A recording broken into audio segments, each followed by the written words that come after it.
नमस्कार।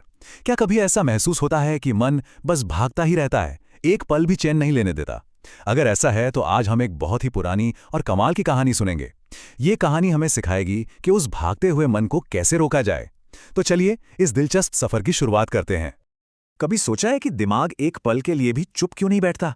हम सब यही सोचते हैं कि चलो एक नई गाड़ी ले लेते हैं या एक नया फोन आ जाए तो बस मजा आ जाएगा। और खुशी मिलती भी है, पर कितनी देर? कुछ ही दिनों में वो खुशी हवा हो जाती है। आखिर ऐसा होता क्यों है? तो देखिए आज हम क्या क्या जानने वाले हैं। सबसे पहले हम समझेंगे कि ये मन इतना बेचैन है क्यों। फिर एक नौजवान की कहानी से शांति की तलाश करेंगे। उसके बाद एक छेद वाले घड़े का राज खुलेगा।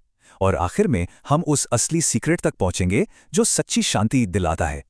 तो चलिए सबसे पहले इसी गुत्थी को सुलझाते हैं कि हमारा मन आखिर हमेशा इतना बेचैन रहता क्यों है। देखिए असली दिक्कत यह है कि हम हमेशा किसी ना किसी चीज के पीछे भागते रहते हैं। एक ख्वाहिश पूरी होती है तो मन में तुरंत दूसरी पैदा हो जाती है। ये एक ऐसा चक्कर है जो कभी खत्म ही नहीं होता और यही हमारे मन को थका देता है, उसे बेचैन रखता है। और पता है सबसे हैरान करने वाली बात क्या है? असली खुशी या दुख किसी बाहरी चीज में है ही नहीं। ये सब बस हमारे मन का बनाया हुआ एक खेल है, एक भ्रम। सब कुछ हमारे नजरिए पर टिका है। और इसी बात को और भी गहराई से समझने के लिए अब हम एक कहानी की दुनिया में चलते हैं। ये कहानी एक ऐसे ही नौजवान की है जो बिल्कुल इसी उलझन से गुजर रहा था। तो हमारी कहानी का जो हीरो है वो एक ऐसा नौजवान है जो अपने ही विचारों की उथल पुथल से बिल्कुल तंग आ चुका है। उसे बस एक ही चीज की तलाश है, मन की शांति। वो बहुत परेशान होकर एक बौद्ध भिक्षु से पूछता है, गुरुजी, इस भाग दौड़ भरी दुनिया में भला कोई शांत कैसे रह सकता है?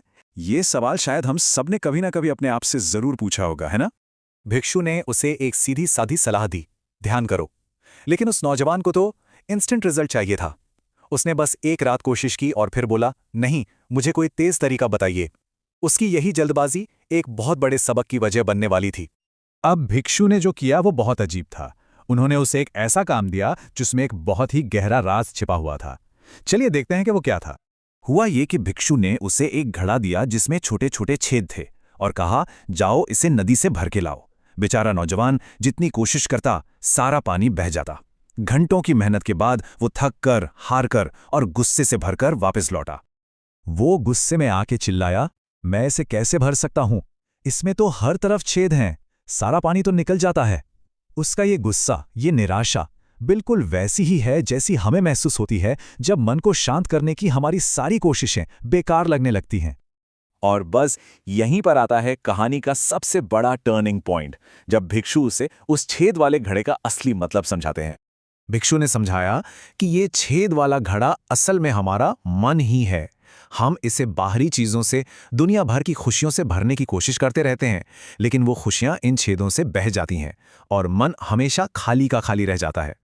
तो इसका मतलब ये हुआ कि हमारे पास दो ही रास्ते हैं।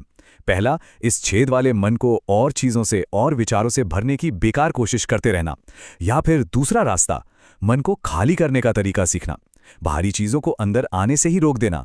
सच्ची शांति सिर्फ दूसरे रास्ते से ही मिल सकती है। तो अब सवाल उठता है कि ये मन खाली कैसे होगा? इसका असली सीक्रेट क्या है? इस पर भिक्षु ने एक बहुत ही सरल सा सवाल पूछा, बेटा एक बात बताओ, अगर आज पानी पी लिया तो क्या जिंदगी में फिर कभी प्यास नहीं लगेगी? इसी एक छोटे से सवाल में पूरा जवाब छिपा था। मतलब ध्यान कोई एक बार की दवा नहीं है, ये तो रोज की जरूरत है। जैसे शरीर को जिंदा रहने के लिए रोज पानी चाहिए, वैसे ही मन को शांत रहने के लिए रोज ध्यान की खुराक चाहिए। एक दिन ध्यान करने से शायद कुछ पल का सुकून मिल जाए, लेकिन अगले ही दिन बेचैनी लौट आएगी। असली शांति के लिए तो इसे रोज करना होगा, लगातार। Consistency is the key. ठीक वैसे ही जैसे एक बीज को रोज पानी देने से ही वो पौधा बनता है। तो फिर इस पूरी कहानी का निचोड़ क्या है? हमें इससे क्या सीखना चाहिए? देखिए, मन को शांत करने का कोई शॉर्टकट नहीं है, कोई जादू की छड़ी नहीं है।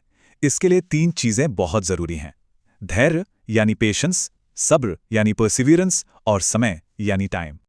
और सबसे जरूरी बात जो हमें याद रखनी है वो ये है कि मन को शांत करने की जिम्मेदारी पूरी तरह से हमारी अपनी है।